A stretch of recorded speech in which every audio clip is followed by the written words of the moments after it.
এনসিইআরটিটার chapter নাম্বারটা আমি বলে দিচ্ছি।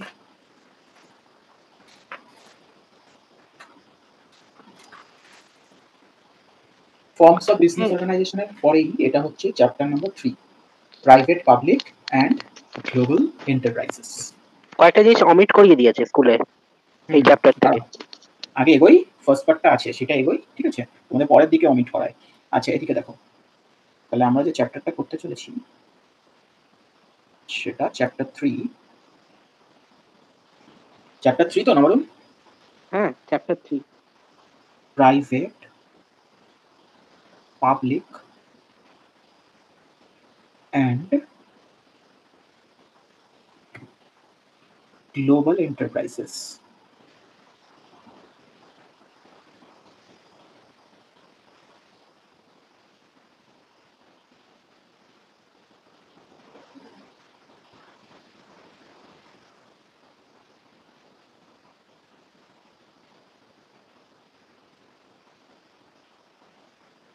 আচ্ছা, দেখো, আমরা সবার প্রথমে পাবলিক এন্টারপ্রাইজেসকে নিয়ে পড়বো। অ্যাকচুয়ালি প্রাইভেট এন্টারপ্রাইজ নিয়ে আমরা আগেই পড়াশোনা করে নিয়েছি। আমরা ফর্মস অফ বিজনেস অর্গানাইজেশনে কি পড়েছিলাম, যে বিজনেস কি ফর্মে হতে পারে। এক হতে পারে সোল প্রোপ্রাইটার, এইগুলো সব প্রাইভেট বিজনেসের ফর্ম ছিল। সোল প্রোপ্রাইটারশিপ বিজনেস, তারপরে এইচইউএফ, তারপরে কোঅপারেটিভস কোম্পানিজ, পার্টনারশিপ, আর একটা পার্টনারশিপ ছিল, আরেকটা ছিল পার্টনারশিপ।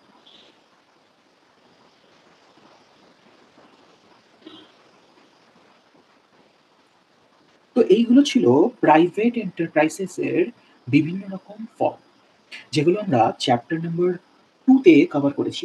অর্থাৎ এই জিনিসগুলো আমরা অলরেডি কভার করে ফেলেছি। এই জিনিসগুলো অলরেডি আমরা প্রিভিয়াস চ্যাপ্টারে কভার করে ফেলেছি।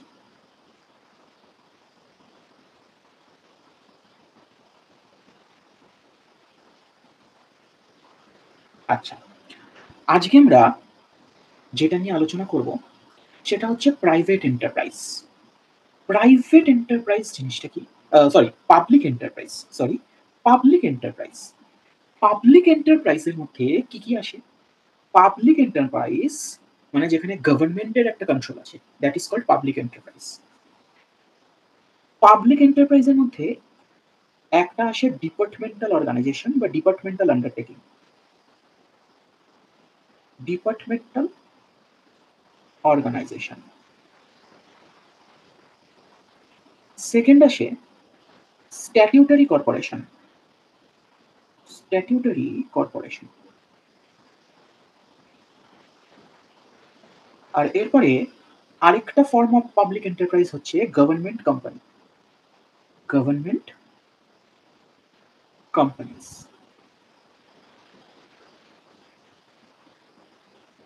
তো সবার প্রথমে আমরা যেটা নিয়ে আলোচনা করব সেটা হলো ডিপার্টমেন্টাল অর্গানাইজেশন।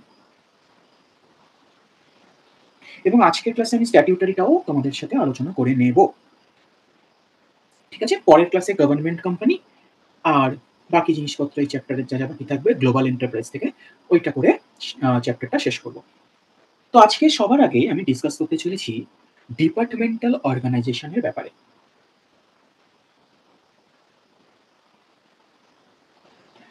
খুব মন দিয়ে শোনো।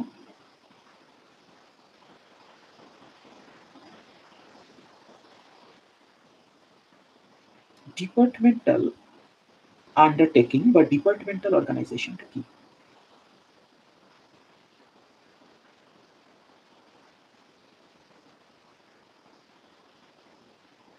ডিপার্টমেন্টাল অর্গানাইজেশন হলো এমন একটা অর্গানাইজেশন যেটা গভর্নমেন্টের একটা পার্টিকুলার মিনিস্ট্রির আন্ডারে কাজ করে।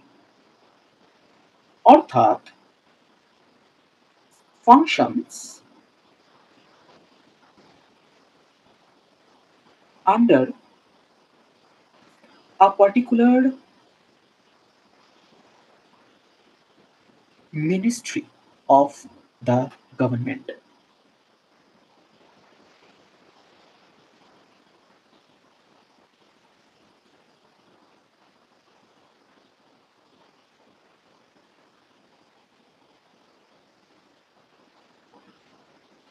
স্যার কোন গভর্নমেন্ট, স্টেট না সেন্ট্রাল? সেন্ট্রাল গভর্নমেন্টেরও নিজস্ব ডিপার্টমেন্টাল অর্গানাইজেশন আছে, স্টেটেরও আছে, ঠিক আছে? বাট আমি যেখানে এক্সাম্পলগুলো নেব যখন, আমি সেন্ট্রালের বেসিসেই নেব।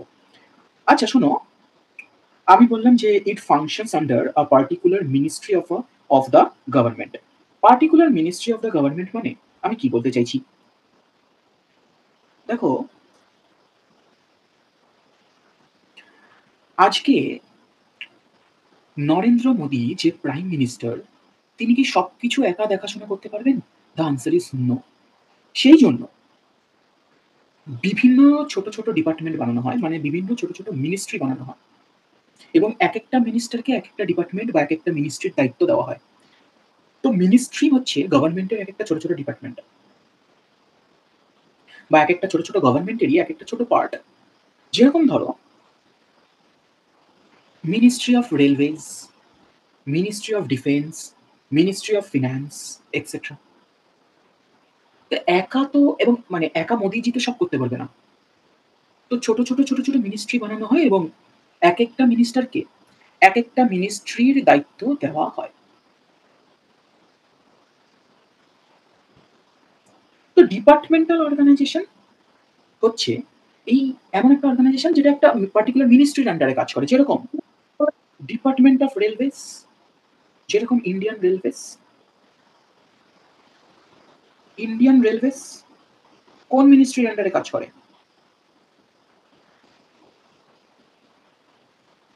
Indian railways ministry of railways এর আন্ডারে কাজ করে।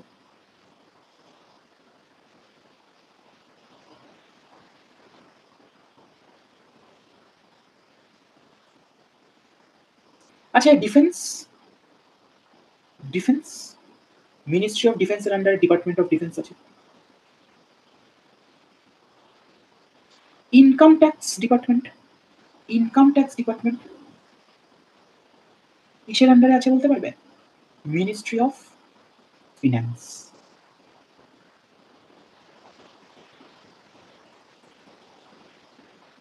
আচ্ছা পোস্টাল ডিপার্টমেন্ট কিসের আন্ডারে, কোন মিনিস্ট্রির আন্ডারে আছে? Ministry of communication. তাহলে ডিপার্টমেন্টাল অর্গানাইজেশনটা কি? ডিপার্টমেন্টাল অর্গানাইজেশন হলো একা মোদিজি তো সব কাজ করতে পারবে না। তো বিভিন্ন বিভিন্ন সেক্টর বানানো হয়েছে গভর্নমেন্টের মধ্যে। এগুলোকে আমরা একেকটা মিনিস্ট্রি বলি এবং একেকটা মিনিস্ট্রি তার আন্ডারে যে ডিপার্টমেন্টগুলো কাজ করে দ্যাট ইজ ডিপার্টমেন্টাল অর্গানাইজেশন। একটা পার্টিকুলার মিনিস্টারকে দায়িত্ব দেওয়া হয় সেই মিনিস্ট্রিটা চালানোর। যেরকম we have a railway minister, we have a defense minister, we have a finance minister, communication minister।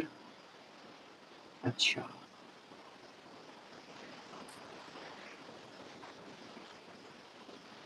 তাহলে ওভারঅল কন্ট্রোল কার হাতে রয়েছে? ওভারঅল কন্ট্রোল কার হাতে রয়েছে? একটা ডিপার্টমেন্টাল অর্গানাইজেশনের ওভারঅল কন্ট্রোল কার হাতে রয়েছে?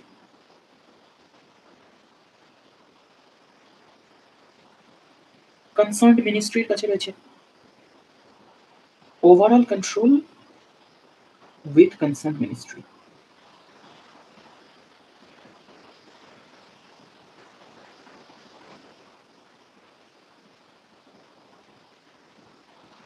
এবারে মিনিস্টাররা নিজে গিয়ে তো আর সব কাজ অ্যাডমিনিস্ট্রেশন চালাবে না। অ্যাডমিনিস্ট্রেশন চালানোর জন্য একজন আইএএস অফিসার বা একজন সিভিল সার্ভেন্টকে রাখা হয়। সো অ্যাডমিনিস্ট্রেটিভ হেডকে overall control is lying with the ministry. আর অ্যাডমিনিস্ট্রেটিভ কন্ট্রোল কার কাছে আছে? Who is the administrative head?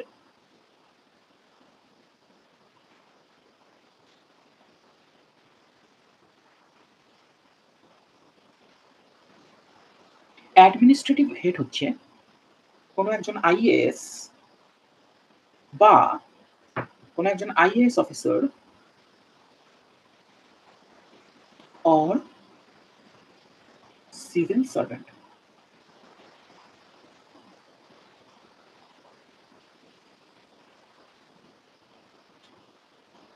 Civil সার্ভেন্টদের অনেক ক্যাটাগরি হয়, category A B C D.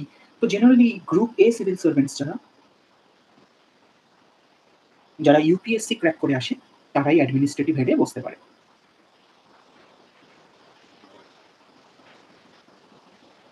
আচ্ছা, এমপ্লয়িজ অফ ডিপার্টমেন্টাল অর্গানাইজেশন এদেরকে আমরা গভর্নমেন্ট এমপ্লয়িজ বলে থাকি।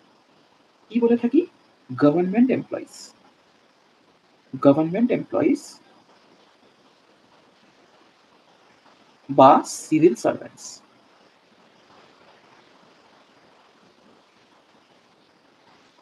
ঠিক আছে?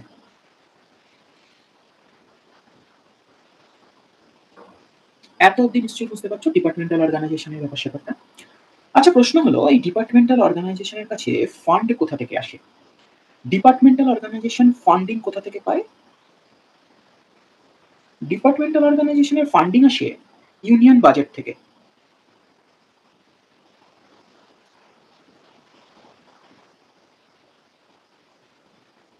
যেরকম ধরো ইউনিয়ন বাজেট মানে বোঝো?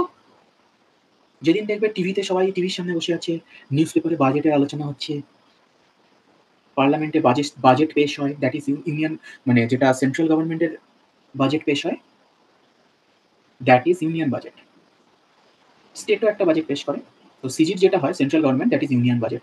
তো ইউনিয়ন বাজেট, এই ইউনিয়ন বাজেট সেইখানে ডিসাইড করা হয় যে সেন্ট্রাল গভর্নমেন্টের যে আন্ডারে যে ডিপার্টমেন্টগুলো আছে, যে ডিপার্টমেন্টাল অর্গানাইজেশনগুলো আছে, তারা কত, কত করে ফান্ড পাবে। আবার স্টেটের বাজেটে ডিসাইড করা হয় স্টেটের আন্ডারে যে ডিপার্টমেন্টাল অর্গানাইজেশনগুলো আছে, তারা কত করে ফান্ড পাবে।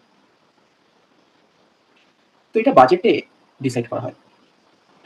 তো টাকাটা কোথা থেকে যাচ্ছে? গভর্নমেন্ট ট্রেজারি থেকে যাচ্ছে এবং গভর্নমেন্ট বাজেটে এটা ডিসাইড করে যে আমার ট্রেজারি থেকে কত টাকা আমি কোন ডিপার্টমেন্টের জন্য কত টাকা অ্যালোকেট করব। যেরকম ডিফেন্সে কত টাকা করব। মোদি আসার পরে ডিফেন্সে যেরকম মানে প্রচুর টাকা ইনভেস্ট করেছে। এবং এই বছর যেরকম অপারেশন সিন্দুর হলো, দেখবে পরের বছর বাজেটে হয়তো ডিফেন্সের অ্যালোকেশন আরো অনেকটাই বেড়ে যাবে। তো ফান্ডিং কোথা থেকে হয়? ইট ইজ ইউনিয়ন বাজেটে। ইউনিয়ন বাজেটে ডিটারমাইন করা হয় যে কতটা টাকা স্পেন্ড করা হবে গভর্নমেন্ট ট্রেজারি থেকে। So this departmental organizations, their fundings are decided in the union budget. আচ্ছা, এরা যে প্রফিটটা জেনারেট করে বা ধরো যে রেভিনিউটা জেনারেট করে, এটা কোথায় যায়? এটাও গভর্নমেন্ট ট্রেজারিতেই জমা করে। কারণ ফান্ডিংও তো গভর্নমেন্ট ট্রেজারি থেকেই আসছে ইউনিয়ন বাজেটের থ্রুতে। তো রেভিনিউটাও কোথায় জমা করে? গভর্নমেন্ট ট্রেজারিতেই জমা করে।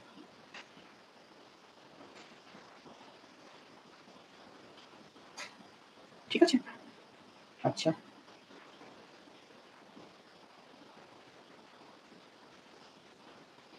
আচ্ছা, ডিপার্টমেন্টাল অর্গানাইজেশন বানানোর জন্য it is very easy to form a departmental organization.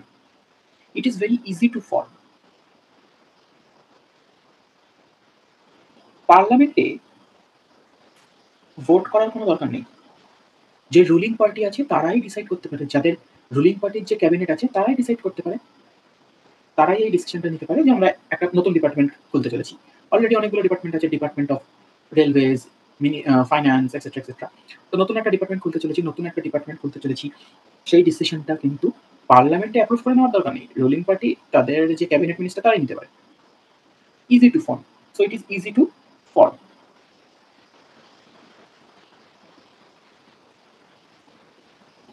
Cabinet of ruling party can form. পার্লামেন্টে ভোটিং দরকার? The answer is no. আচ্ছা, ডিপার্টমেন্টাল অর্গানাইজেশনের ক্ষেত্রে সিক্রেসি মেনটেন করাটা খুব সহজ, কারণ it is directly under government control. তো এমন কোনো বিষয় যেখানে সিক্রেসি মেনটেন করা ইজ ভেরি ইম্পর্টেন্ট, যেরকম ডিফেন্স সেক্টরে, সেইগুলো সবসময় ডিপার্টমেন্টাল আন্ডারটেকিংস এর ফর্মেই গভর্নমেন্ট বানায়। তো ইজি টু মেনটেন সিক্রেসি।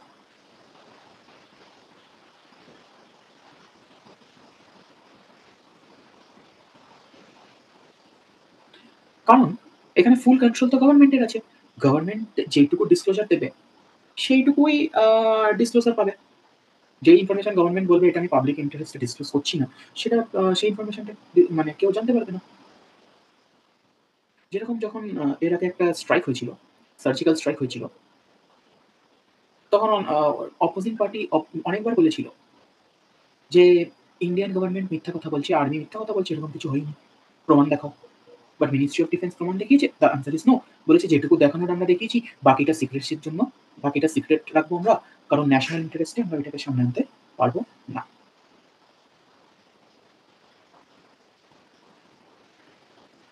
আচ্ছা, তো দেখো ডিপার্টমেন্টাল অর্গানাইজেশনের যে কাজকর্ম সেটা নিয়ে মিনিস্ট্রিতে আলোচনা হয়, সেটা নিয়ে পার্লামেন্টে আলোচনা হয়, সাবজেক্ট টু পার্লামেন্টারি ক্রিটিসিজম।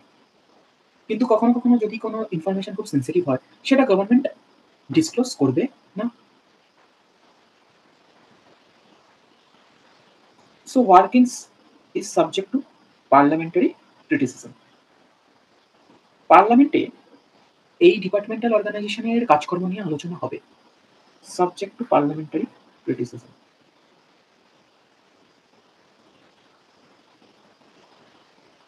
আর পার্লামেন্টে আলোচনা হবে মানে কি গভর্নমেন্টকে সবকিছু ডিসক্লোজ করতে হবে তা নয়, বাট আলোচনা হবে।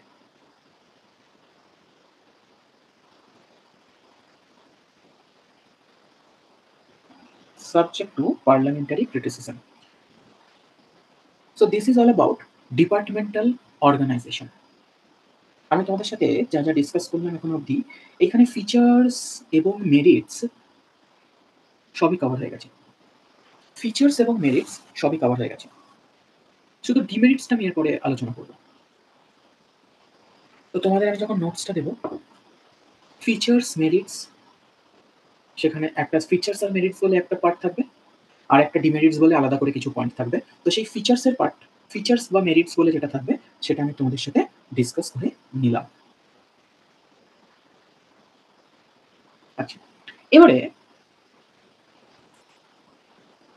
এখন অবধি যেটুকু আলোচনা করেছি, কারোর কোনো বুঝতে অসুবিধা থাকলে একটু বলবে।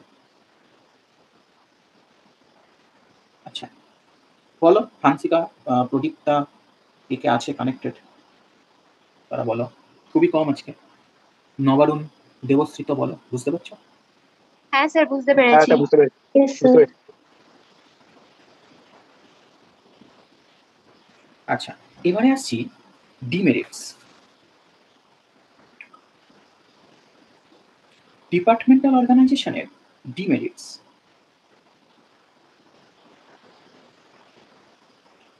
ফিচার্স আর মেরিটস কিন্তু ওপরে যা যা আমরা ডিসকাস করলাম ওর মধ্যে কভারড। এবার আমরা ডিমেরিটস নিয়ে আলোচনা করব। আচ্ছা, তোমরা কি কেউ নোটসগুলো লিখছো, হাতে লিখছো? না স্যার, আমি কপিতে লিখছি। হ্যাঁ স্যার, আমিও লিখছি। আচ্ছা, যদি লিখতে চাও লেখো, অসুবিধা নেই। সামারি হিসাবে পরে কাজে লেগে যাবে। আচ্ছা, ডিপার্টমেন্টাল অর্গানাইজেশন রিলেটেড আরেকটা কথা তোমাদের একটু বলি, জানি না এটা বইতে আছে কিনা, একটু বলি। ডিপার্টমেন্টাল অর্গানাইজেশনের না কোনো সেপারেট এন্টিটি নেই, no separate entity, no separate entity other than the government. It's no separate entity. লোক, তার মানে তুমি যদি আজকে ইন্ডিয়ান রেলওয়েজের এগেনস্টে একটা কেস করতে চাও, তোমাকে কিন্তু অ্যাকচুয়ালি ইউনিয়ন গভর্নমেন্টের নামে কেস করতে হবে, মানে সেন্ট্রাল গভর্নমেন্টের এগেনস্টে কেস করতে হবে। So case should be filed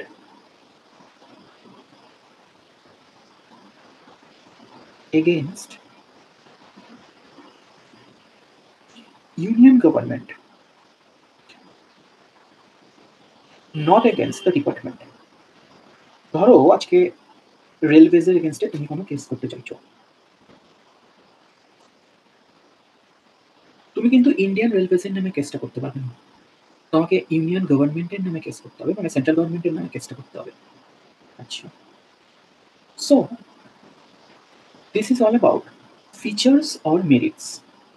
এবার আমরা একটু ডিমেরিট নিয়ে আলোচনা করি।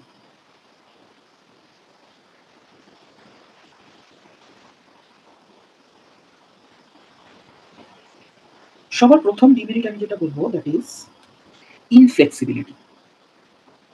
কেন ইনফ্লেক্সিবল? কারণ প্রত্যেকটা ডিসিশন গভর্নমেন্টের অ্যাপ্রুভাল ছাড়া তুমি কিছুই করতে পারবে না।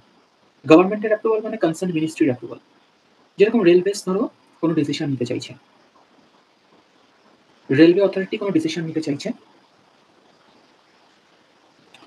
যে টিকিটের প্রাইস বাড়াবে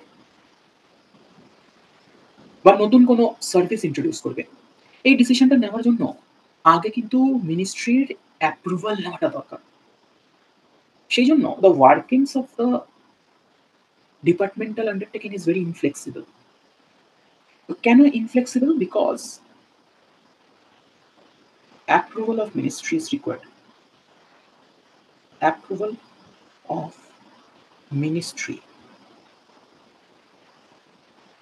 is required.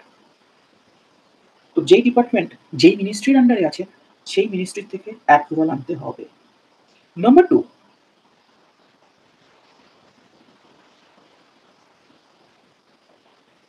তো ফার্স্ট পয়েন্টটাকে আমি একটু হাইলাইট করে দিই ডিফারেন্ট ইঙ্ক দিয়ে।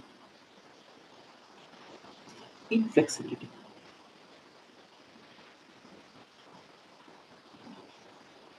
তোমরা এগুলো না লিখলেও হবে, তো বাট অ্যাজ এ সামারি যদি কেউ লিখে রাখতে চাও লিখে রাখো ইনফ্লেক্সিবিলিটি। আচ্ছা, সেকেন্ড পয়েন্ট হলো delay in decision making. Delay in decision making. দেখো, প্রত্যেকটা কথায় কথায় যদি তোমাকে অ্যাপ্রুভাল নিতে হয় মিনিস্ট্রির, তাহলে তো ডিলে হবেই। তো সেম জিনিসটাই, সেম রিজনের জন্যই ডিলে হচ্ছে। তো এই অ্যাপ্রুভালই যত ঝামেলার কাণ্ড, গভর্নমেন্ট ইন্টারফিয়ারেন্সই যত ঝামেলার মানে মেন রুটে বসে আছে। ইনফ্লেক্সিবল করে দিচ্ছে, ডিসিশনসকে ডিলে করে দিচ্ছে। তোমাকে যদি কোনো কাজ করতে গেলেই বারবার করে কারোর থেকে অ্যাপ্রুভাল নিতে হয়, তাহলে তো ডিলে হবেই। Point number 3, red tapism. Red tapism and bureaucracy. Bureaucracy.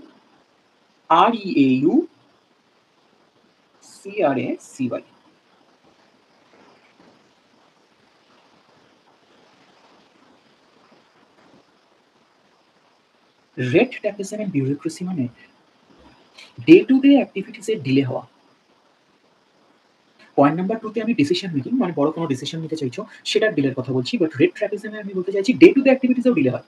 ধরো একটা ফাইল, সেটা একটা টেবিল থেকে আরেকটা টেবিল যাবে, আরেকটা টেবিল থেকে আরেকটা টেবিল যাবে। তো এই করতে করতে করতে করতে একটা ছোট কাজও অনেক ডিলে হয়ে যায়। কেন এই ডিলেটা হয়? কারণ ডিপার্টমেন্টাল অর্গানাইজেশনে প্রত্যেকটা প্রসিডিওর বড্ড বেশি কমপ্লেক্স। মানে একটা কোনো কাজ, সেটা 10 জনের 10টা টেবিল ঘুরবে, তারপরে সেটা গিয়ে স্যাংশন হবে। তো এত কমপ্লেক্স প্রসিডিওর, এত প্রসিডিউরাল কমপ্লেক্সিটি, তার জন্য যে ডে টু ডে অ্যাক্টিভিটিসে ডিলে হচ্ছে, that is called red tapism and bureaucracy. এই রেড ট্যাপিজম কথাটা কোথা থেকে এসছে জানো? আগেকার দিনে সব তো ম্যানুয়াল ফাইলস হতো, এখন তো পেন ড্রাইভে ডেটা থাকে, ডিজিটাল ডেটা থাকে। আগেকার দিনে তো সব ম্যানুয়াল ডেটা থাকতো। সো প্রত্যেকটা ফাইল একটা গভর্নমেন্ট অর্গানাইজেশনে প্রত্যেকটা ফাইল একটা লাল রঙের ফিতেতে বাঁধা হতো, ফিতে দিয়ে বাঁধা হতো। আগে ফিতে বাঁধা ফাইল ছিল তো আগেকার দিনে, তো প্রত্যেকটা ফাইল একটা লাল রঙের ফিতেতে বাঁধা থাকতো গভর্নমেন্টে।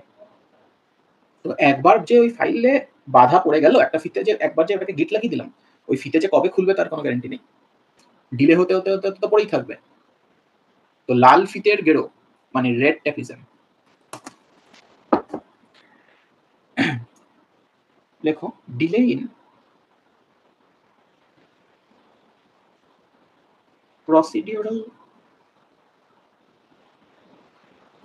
delay in day-to-day work. Delay in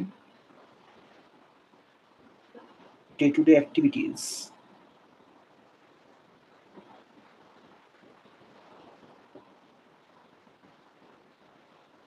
due to procedural complexities.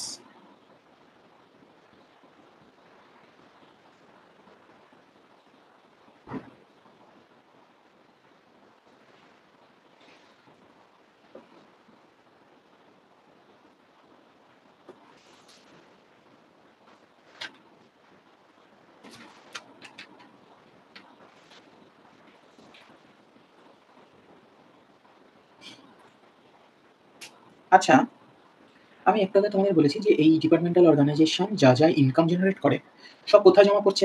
সব জমা করছে গভর্নমেন্ট ট্রেজারিতে। তো নিজের ইচ্ছা মতো এই ডিপার্টমেন্ট সেই টাকাগুলোকে ইউটিলাইজ করতে পারে না। So there is lack of financial autonomy. Lack of financial autonomy.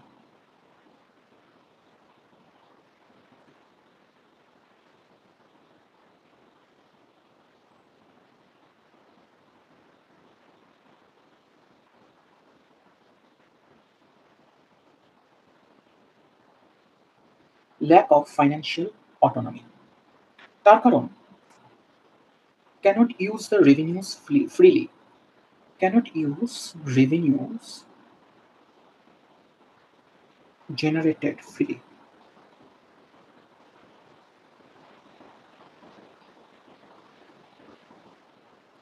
Revenue কোথায় যায়? রেভিনিউ ডিপোজিট হয়ে যাচ্ছে গভর্নমেন্ট ট্রেজারিতে।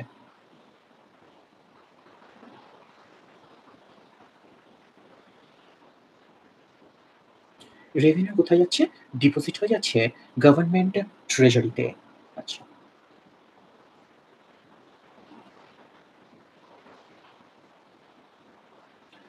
আরো যদি কিছু ডিমেরিট থাকে, আরো যদি কিছু ডিমেরিট পরীক্ষায় আসে, তাহলে তোমরা পলিটিক্যাল ইন্টারফিয়ারেন্সের কথা লিখতে পারো। যেহেতু একটা মিনিস্ট্রির আন্ডারে আছে, তো সবসময় পলিটিক্যাল ইন্টারফিয়ারেন্স চলতে থাকে। কারণ দেখো, আজকে ধরো রেলওয়েজ টিকিট প্রাইস বাড়াবে, এই নিয়ে মিডিয়াতে হইচই হবে, ভোট ব্যাংক এফেক্টেড হবে, তো সেটা কোনো পলিটিক্যাল পার্টি চাইবে না। So there is political interference through the ministry. যেহেতু মিনিস্ট্রির কাছেই পুরো কন্ট্রোলটা, ওভারঅল কন্ট্রোলটা, তো মিনিস্ট্রির থ্রুতে পলিটিক্যাল ইন্টারফিয়ারেন্স থাকবে।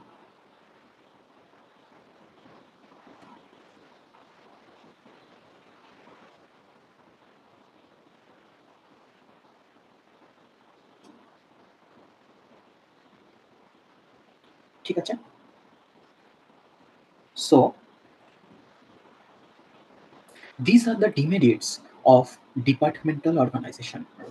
তাহলে ডিপার্টমেন্টাল অর্গানাইজেশনটা কি দাঁড়ালো? ডিপার্টমেন্টাল অর্গানাইজেশন হলো যেই অর্গানাইজেশনটা গভর্নমেন্টের একটা পার্টিকুলার মিনিস্ট্রির আন্ডারে কাজ করে।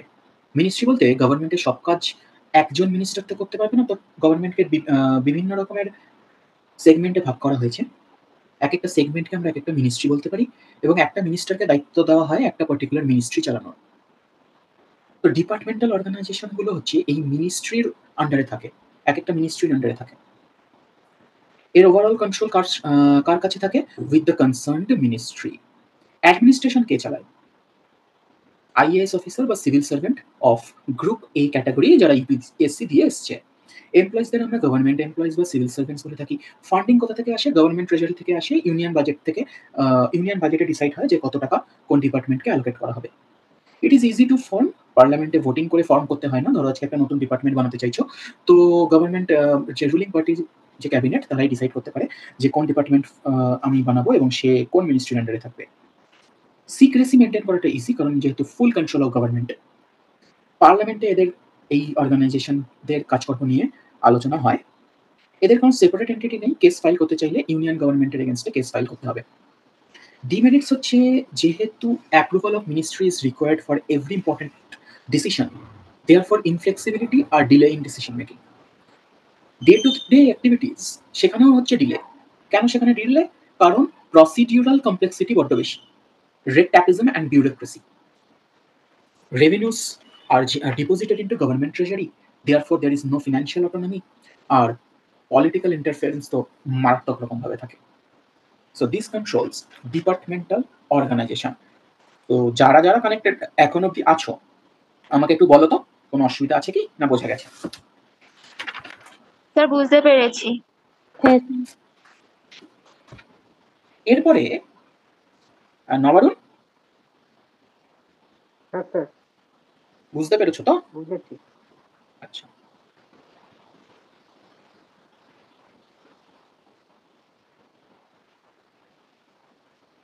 সিদ্ধার্থ চক্রবর্তী এখান থেকে লিভ করে গিয়ে আমাকে ফেসবুকে ফ্রেন্ড রিকোয়েস্ট পাঠাচ্ছেন, নালায়ক।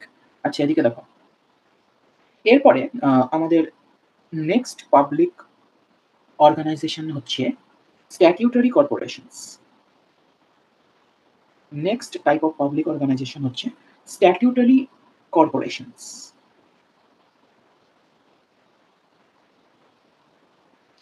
যেটাকে আমরা পাবলিক কর্পোরেশনও বলে থাকি।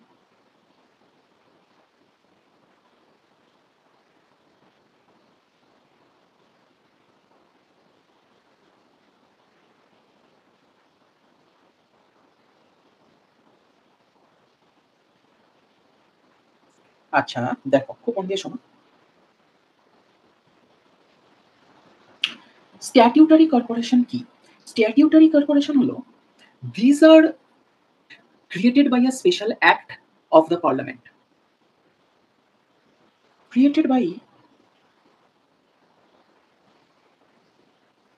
special act of the parliament.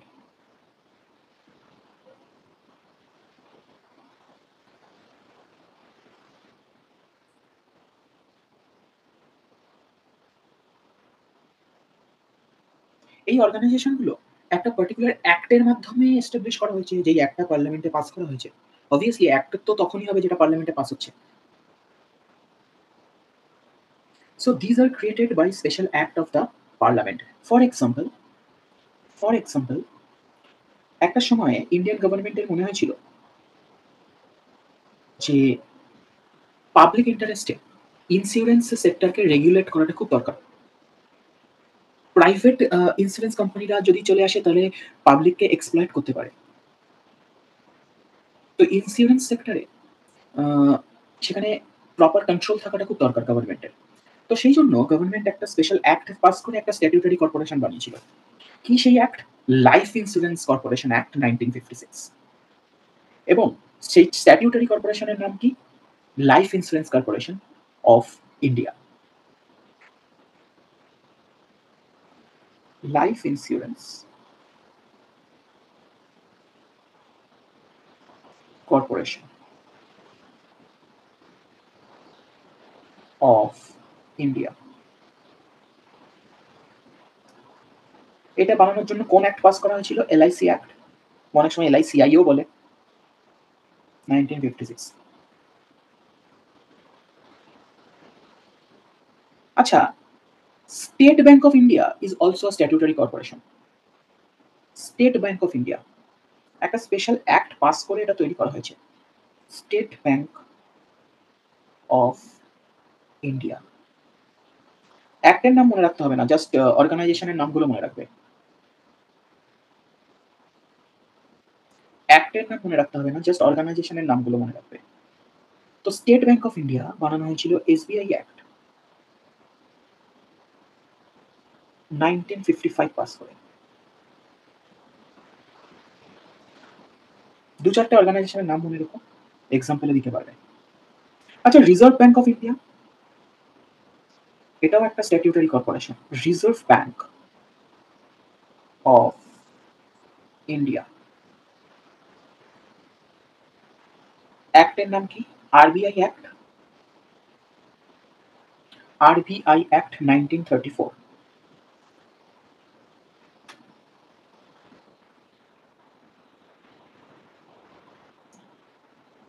ওএনজিসির নাম শুনেছ? Oil and Natural Gas Commission. তো ONGC is also statutory corporation, যেটা ওএনজিসি অ্যাক্ট 1959 পাস করে করা হয়েছে। FCI, that is Food Corporation of India. FCI, that is Food Corporation of India, Food Corporation of India. এইগুলো সব হচ্ছে statutory কর্পোরেশনের example. Food Corporation of India, এটা FCI act 1964 pass করে ক্রিয়েট করা হয়েছিল। তো পার্লামেন্টে একটা অ্যাক্ট পাস করে এই অর্গানাইজেশনগুলোকে ক্রিয়েট করা হয়, এইগুলোকে বলা হয় স্ট্যাটিউটারি কর্পোরেশনস। এই অর্গানাইজেশনের কাছে কি কি পাওয়ার থাকবে, সে গভর্নমেন্টের থেকে কতটা ফ্রিলি কাজ করতে পারবে, এই সব কিছু অ্যাক্টে লেখা থাকে। দেখো, ডিপার্টমেন্টাল অর্গানাইজেশনের তো গভর্নমেন্টের ফুল কন্ট্রোল থাকে, কোনো অটোনমি থাকে না, ফুল কন্ট্রোল অফ দ্য গভর্নমেন্ট থাকে। তো এই ফুল কন্ট্রোল থেকে বেরিয়ে এসে যদি তুমি কাজ করতে চাও, তুমি এমন একটা অর্গানাইজেশন বানাতে চাইছো যেটা ডিপার্টমেন্টাল অর্গানাইজেশনের যে ফুল গভর্নমেন্ট কন্ট্রোল সেটা থেকে বেরিয়ে আসতে চাইছো, সেখানকার যে প্রসিডিউরাল কমপ্লেক্সিটি তুমি সেখান থেকে বেরিয়ে আসতে চাইছো। তুমি ডিপার্টমেন্টাল অর্গানাইজেশন ফর্মে কোনো পাবলিক এন্টারপ্রাইজ করতেই চাইছো না, বিকজ ডিপার্টমেন্টাল অর্গানাইজেশনের কিছু ডিমেরিট আছে, তুমি সেটাকে ওভারকাম করে তুমি অন্যরকম একটা স্ট্রাকচারে যেতে চাইছো, then you can go for statutory corporation. এই স্ট্যাটিউটারি কর্পোরেশনের ক্ষেত্রে একটা অ্যাক্ট বানানো হবে, যে অ্যাক্টটা পার্লামেন্টে পাস করে তবেই এই কর্পোরেশনটা এস্টাবলিশ হবে, এবং এই স্ট্যাটিউটারি কর্পোরেশনের কতটা ফ্রিলি সে কাজ করতে পারবে, কি কাজ করবে সে, everything will be written in that act itself. তো even government cannot go against that act, অ্যাক্টে যা লেখা আছে ওটাই ফলো করতে হবে।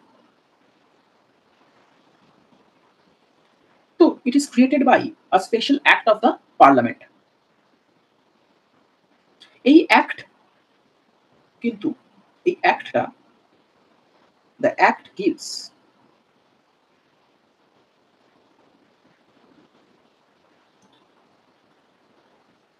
high degree of autonomy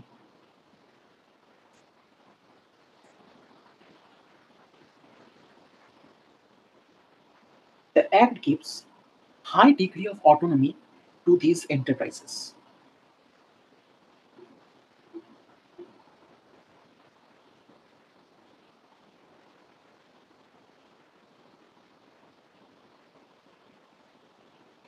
এবার একটা কথা শোনো, হাই লেভেল অফ অটোনমি দিচ্ছে মানে এই নয় যে গভর্নমেন্টের কোনো কন্ট্রোল থাকবে না, গভর্নমেন্টের কন্ট্রোল থাকে। যেরকম ধরো এই স্ট্যাটিউটারি কর্পোরেশন চালায় কে? স্ট্যাটিউটারি কর্পোরেশন একটা বোর্ড অফ ডিরেক্টর চালায়, একটা বোর্ড চালায়। স্ট্যাটিউটারি কর্পোরেশনের একটা বোর্ড আছে, সেই বোর্ড চালায়। এই বোর্ডকে কারা অ্যাপয়েন্ট করে? গভর্নমেন্ট অ্যাপয়েন্ট করে। তো গভর্নমেন্ট কন্ট্রোল আছে কি নেই বলো? আছে।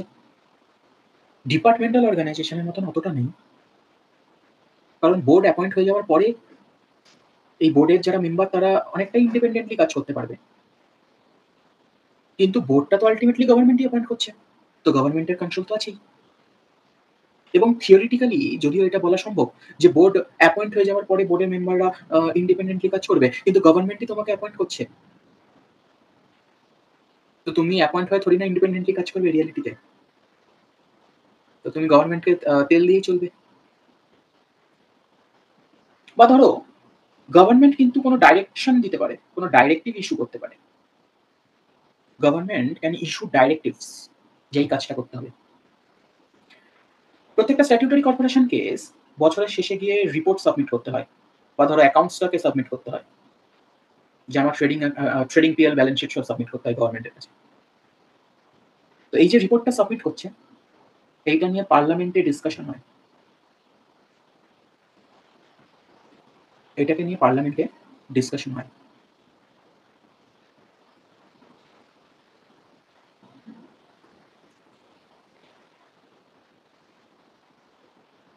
তো these are also subject to government control.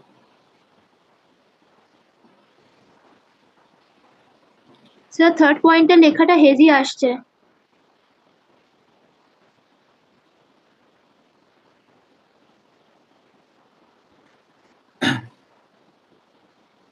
দেখো এবার ঠিক হয়ে গেছে।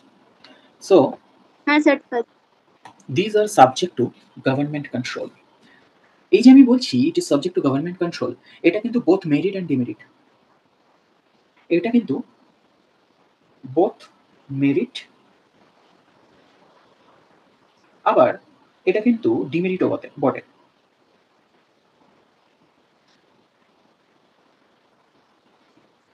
মেরিট কেন? কারণ গভর্নমেন্টের ইনফ্লুয়েন্স আছে, মানে গভর্নমেন্টের কন্ট্রোল আছে, মানে এটা ধরে নেওয়া হয়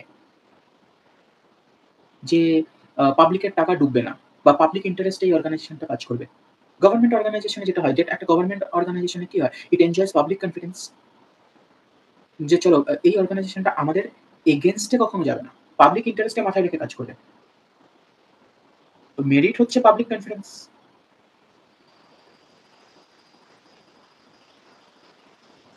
আর ডিমেরিট হচ্ছে টু মাচ পলিটিক্যাল ইন্টারফারেন্স হলে দ্যাট ইজ আ ডিমেরিট। একটা এক্সাম্পল দিচ্ছি তোমাদের। যেরকম ধরো life insurance corporation, LIC, it is a statutory corporation. একটু আগেই বললাম LIC is a statutory corporation. তো হলোটা কি, একবার ইউনিয়ন গভর্নমেন্ট, মানে ইন্ডিয়ান সেন্ট্রাল গভর্নমেন্টের কথা বলছি, সেন্ট্রাল গভর্নমেন্ট একটা ডাইরেক্টিভ ইস্যু করলো। কাকে? LIC কে। কি ডাইরেকশন দিল? বলল যে IDBI bank, industrial development bank of India, IDBI bank, এই IDBI ব্যাংককে বললো তুমি এই IDBI ব্যাংকের ম্যাক্সিমাম শেয়ার কিনে নাও, কন্ট্রোলিং স্টেক কিনে নাও, মানে সোজা কথা ম্যাক্সিমাম শেয়ার কিনে নাও। এবার এই যে ডাইরেকশনটা দিল, যদি কমার্শিয়াল ভিউ পয়েন্ট থেকে দেখা যায়, it is not a very beneficial thing for LIC, but এটা পলিটিক্যাল ইন্টারেস্টে পলিটিক্যাল লিডাররাই ডিসিশনটা, মানে জোর করে ডাইরেকশনটা দেওয়া হলো। এখানে পলিটিক্যালি বেনিফিটেড হয়েছে গভর্নমেন্ট, বাট যদি LIC ভিউ পয়েন্ট থেকে দেখা হয়, it is not a very good decision, কারণ LIC is not a bank. LIC is not a bank, এটা ইন্স্যুরেন্স সেক্টরে আছে।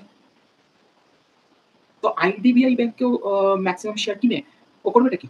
IDBI ব্যাংকের কন্ট্রোল নিয়ে ও করবেটা কি?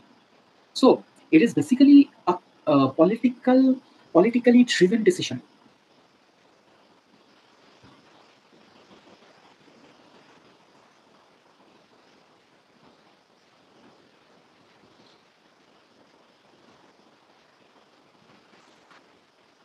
একটা জিনিস মাথায় রাখতে হবে, যেরকম ডিপার্টমেন্টাল অর্গানাইজেশনের কোনো সেপারেট এন্টিটি ছিল না, এদের কিন্তু সেপারেট এন্টিটি আছে।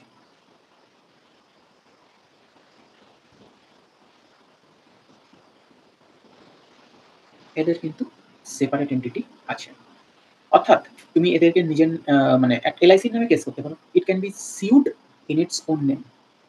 সিউড মানে কেস করতে পারা। So it can sue and can be sued, মানে ও LIC তোমার নামে কেস করতে পারে, আবার তুমিও LIC নামে কেস করতে পারো। তো এখানে কেস কি গভর্নমেন্টের নামে করবে? The answer is no. তুমি নিজের নামে কেস করতে পারো, আবার ও নিজের নামে তোমার এগেইনস্টে কেস করতে পারে, বিকজ সেপারেট এন্টিটি আছে।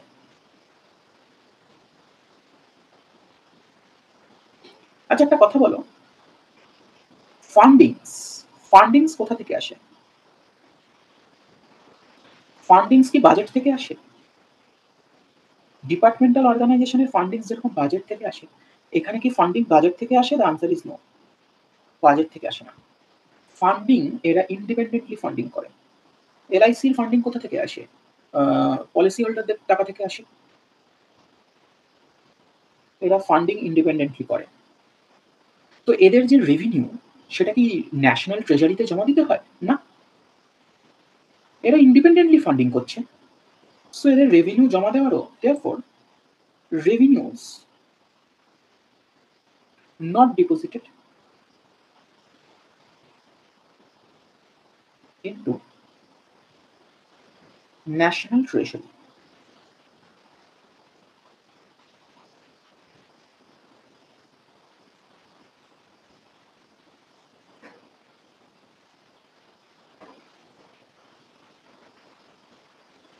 আরেকটা ডিমেরিটের পয়েন্ট বলছি, করাপশন।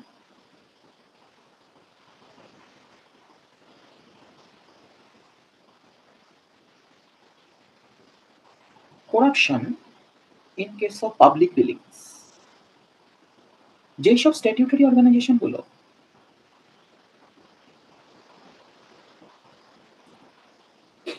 পাবলিক ডিলিং করে, সেখানে করাপশন প্রচন্ড ভাবে দেখা যায়। যেরকম food Corporation of India, FCI, food Corporation of India বলে একটা স্ট্যাটিউটরি কর্পোরেশন বানানো হয়েছে। এদেরকে কি দায়িত্ব দেওয়া হয়েছে? বলছে ফার্মার্সদের থেকে তুমি আগে চেক করবে যে ফার্মাররা যে প্রডিউসটা তৈরি করছে, যে ক্রপসটা তৈরি করছে, তুমি আগে চেক করবে। ফুড কর্পোরেশন অফ ইন্ডিয়ার যে ইন্সপেক্টর, তাদের এটা চেক করার দায়িত্ব যে ফার্মারদের যে এগ্রিকালচারাল প্রডিউস, সেটার কোয়ালিটিটা মিনিমাম একটা স্ট্যান্ডার্ড ম্যাচ করছে কিনা। তো তুমি আগে কোয়ালিটি চেক করে নিলে, তারপরে তুমি মিনিমাম একটা প্রাইস, মিনিমাম সেলিং প্রাইস বলা হয়, মিনিমাম প্রাইস দিয়ে তুমি সেটাকে কিনে নাও। যাতে ফার্মারদের মিডলম্যানরা এক্সপ্লয়েট করতে না পারে, সেই জন্য ফুড কর্পোরেশন অফ ইন্ডিয়া করে একটা মিনিমাম অ্যামাউন্ট পে করে একটা মিনিমাম টাকা গভর্নমেন্ট থেকে ডিটারমাইন করে দেওয়া হয়, সেই টাকাটা পে করে ফার্মারদের থেকে কিনে নেয়। তার কম দেয় না, মিনিমাম একটা টাকা দিতেই হবে, এটা ডিসাইড করা থাকে, সেটা দিয়ে কিনে নেয়। এবার ফার্মারদের থেকে যে এটা কিনে নিল, এটাকে কিনে এবার স্টোর করবে, ফুড কর্পোরেশন অফ ইন্ডিয়া এটাকে স্টোর করে রাখে। এরপরে এটাকে পাবলিক ডিস্ট্রিবিউশন সিস্টেম, তার মাধ্যমে এটাকে মানে গরিবদের মধ্যে ডিস্ট্রিবিউট করা হয়। পাবলিক ডিস্ট্রিবিউশন সিস্টেম মানে যেটাকে আমরা রেশন বলি, রেশন বলি না? তো রেশনের যে চালটা কোথা থেকে আসে? ফুড কর্পোরেশন অফ ইন্ডিয়া ফার্মার্সদের থেকে একটা মিনিমাম কোয়ালিটি চেক করে মিনিমাম সেলিং প্রাইস দিয়ে ওটাকে নিয়ে আসে। এইবারে ফুড কর্পোরেশন অফ ইন্ডিয়া তাহলে basically it is not formed for profit, it is formed for public service. এই ফুড কর্পোরেশন অফ ইন্ডিয়াতে র্যাম্প্যান্ট করাপশন দেখা যায়। কিরকম? ধরো হয়তো কোনো ফার্মারের প্রোডাক্টে কোয়ালিটি ম্যাচ করছে না, অফিসাররা ব্রাইব খেয়ে কোয়ালিটি ম্যাচ করে মানে পাস করে দিচ্ছে। তারপরে ধরো ফার্মারদের থেকে কিনে স্টোরে রাখছে, সেখান থেকে মানে রেশন যারা বিক্রি করে তাদের কাছে না পৌঁছে ওপেন মার্কেটে পৌঁছে যাচ্ছে, বিক্রি হয়ে যাচ্ছে। বা যতটা কোয়ান্টিটি দেখাচ্ছে পেপারে তার থেকে কম ডেলিভারি করছে, বাকিটা বিক্রি করে দিচ্ছে। তো ফুড কর্পোরেশন অফ ইন্ডিয়ার কাজ কি? তাহলে ফার্মারদের থেকে জিনিসটা কিনছে, কেনার সময় কারচুপি, কেনার সময় একটা চিটিং করছে, ব্রাইব খেয়ে কম কোয়ালিটির জিনিসকে কিনে নিচ্ছে। তারপর সেটা যখন ওয়্যার হাউসে স্টোর করে রাখছে, সেখান থেকে তো রেশন ডিলারদের কাছে যাবে। তো রেশন ডিলারদের কাছে না গিয়ে সেটা ওপেন মার্কেটে চলে যাচ্ছে, বিক্রি হয়ে যাচ্ছে। আবার ধরো রেশন ডিলারদের কাছে যাচ্ছে, বাট অন পেপার দেখাচ্ছে ধরো কারোর কাছে 10 কেজিস গেল, বাট অ্যাকচুয়ালি যাচ্ছে 8 কেজিস। তো এইভাবে rampant corruption is noticed in case of statutory corporations which are dealing with public.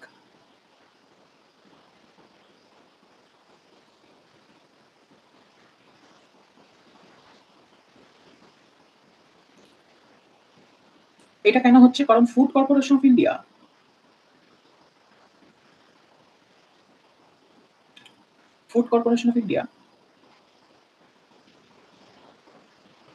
FCI তাদেরকে দায়িত্ব দেওয়া হয়েছে যে তুমি ফার্মারদের থেকে কিনে এটাকে প্রপারলি স্টোর করবে, দিয়ে পাবলিক ডিস্ট্রিবিউশন সিস্টেমের মাধ্যমে এটাকে ডিস্ট্রিবিউট করবে।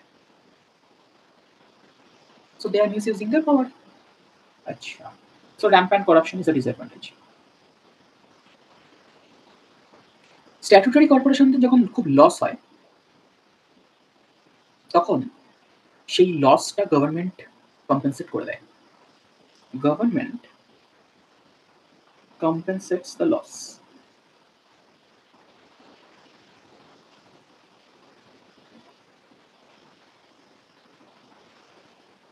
Therefore,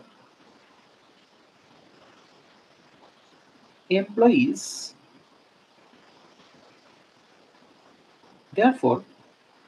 are not motivated to work hard.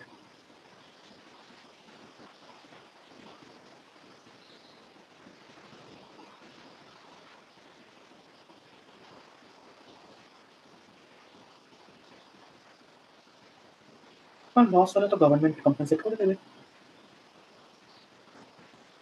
আচ্ছা,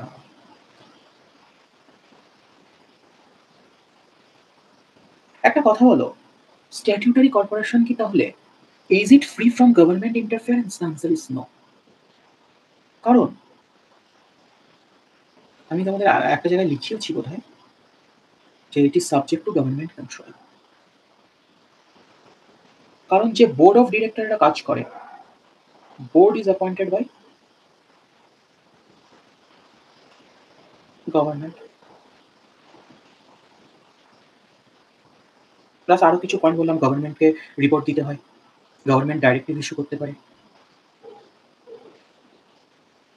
so they are not independent. হ্যাঁ, ডিপার্টমেন্টাল অর্গানাইজেশনের সাথে কম্পেয়ার করলে কম্পারেটিভলি এদের ইন্ডিপেন্ডেন্সটা বেশি, বাট কমপ্লিটলি এরাও ইন্ডিপেন্ডেন্ট নয়।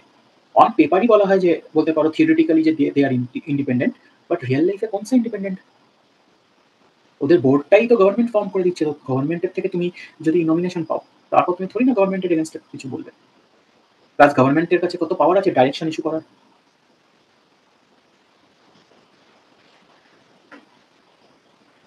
সো পাবলিক এন্টারপ্রাইজের সেকেন্ড ফর্ম হচ্ছে স্ট্যাটিউটারি কর্পোরেশন, যেই স্ট্যাটিউটারি কর্পোরেশনটা একটা স্পেশাল অ্যাক্ট পাস করে বানানো হয়। গভর্নমেন্ট মনে করছে যে ডিপার্টমেন্টাল অর্গানাইজেশনের যা যা ফিচার্স, সেই ফিচার্সটা সুটেবল নয় এলআইসি, লাইফ ইন্স্যুরেন্স কর্পোরেশন বানানোর জন্য। তো ইন্স্যুরেন্স সেক্টরে কাজ করার জন্য ডিপার্টমেন্টাল অর্গানাইজেশন সুটেবল না। তো গভর্নমেন্ট তখন কি করলো, একটা স্পেশাল অ্যাক্ট বানালো, সেখানে প্রপারলি সবকিছু লিখলো, কিভাবে এই অর্গানাইজেশনটা কাজ করবে এক্সেট্রা এক্সেট্রা, এদের এমপ্লয়িজদের কত টাকা স্যালারি দেওয়া হবে, কিভাবে রিক্রুট করা হবে, সবকিছু লিখলো, দিয়ে এই অ্যাক্টটা পাস করলো এবং এলআইসি ফর্ম হলো। সো বারবার বলছি, মনে রাখতে হবে, this are created by a special act of the parliament. আজকে একটা কোনো ডিপার্টমেন্টাল অর্গানাইজেশন বানাতে চাও, রুলিং পার্টির ডিসিশন দ্যাট ইজ সাফিসিয়েন্ট, পার্লামেন্টে ভোটিংও দরকার নেই। বাট স্ট্যাটিউটারি কর্পোরেশন একটা পুরো স্পেশাল অ্যাক্ট পাস করে তৈরি করা হয়। তো গভর্নমেন্টের যদি মনে হয় যে একটা স্ট্যাটিউটারি কর্পোরেশন বানাবে, so a special act should be passed in the parliament which shall set out the powers and privileges of the said statutory corporation. Statutory corporation independently the funding risk. হ্যাঁ কি? ONGC full form. ONGC, Oil and Natural Gas Commission of India. আচ্ছা,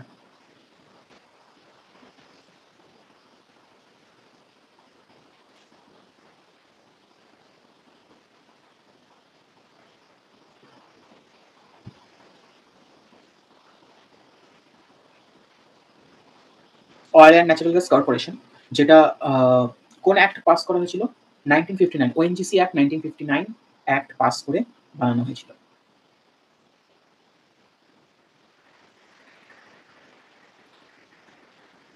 আচ্ছা, যেটা বলছিলাম যে এদের funding যেটা আসে, এইটা কিন্তু গভর্নমেন্ট বাজেট থেকে আসে না, এরা ইন্ডিপেন্ডেন্টলি ফান্ড করছে, এরা ইন্ডিপেন্ডেন্টলি ফান্ড করে এবং এদের রেভিনিউটা কিন্তু গভর্নমেন্ট ট্রেজারিতে জমা করে। এক্সাম্পল হিসেবে life insurance corporation of India, state bank of India, reserve Bank of India, ONGC, oil and Natural Gas corporation, যেটা কিন্তু ফর্ম হয়েছে যে অ্যাক্টটা, সেই অ্যাক্টটার নাম হচ্ছে oil and Natural Gas Commission act. ঠিক আছে, তো অর্গানাইজেশনটার নাম কর্পোরেশন আর অ্যাক্টে কিন্তু অ্যাক্টটার নাম ওএনজিসি, মানে Oil and Natural Gas commission. আরেকবার ক্লিয়ার করে বলে দিচ্ছি, ONGC is the statutory corporation, এইখানে C4 হচ্ছে corporation, and it is set up under the act, it is set up under the ONGC act. তো এখানে C4 কমিশন, তোমাদের অ্যাক্টের নাম দরকার নেই, তোমরা কর্পোরেশনই মনে রাখবে। অর্গানাইজেশনটার নাম কি? Corporation, Oil and Natural Gas Corporation of India, আর it is set up by the act called ONGC act, মানে Oil and Natural Gas Commission act 1959। FCI মানে ফুড কর্পোরেশন অফ ইন্ডিয়া, এটা Food Corporation of India act 1964, FCI act 1964।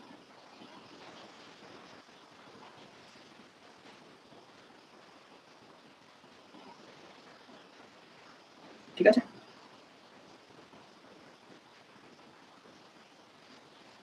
So this completes statutory corporation. আজকে এখানেই শেষ করতে হচ্ছে, কারণ যা অবস্থা, আমি আর মানে বেশি বলে মুশকিল, আজকে কেউই বলতে গেলে ক্লাসে নেই, তো আমরা পরের দিন এখান থেকে কন্টিনিউ করবো।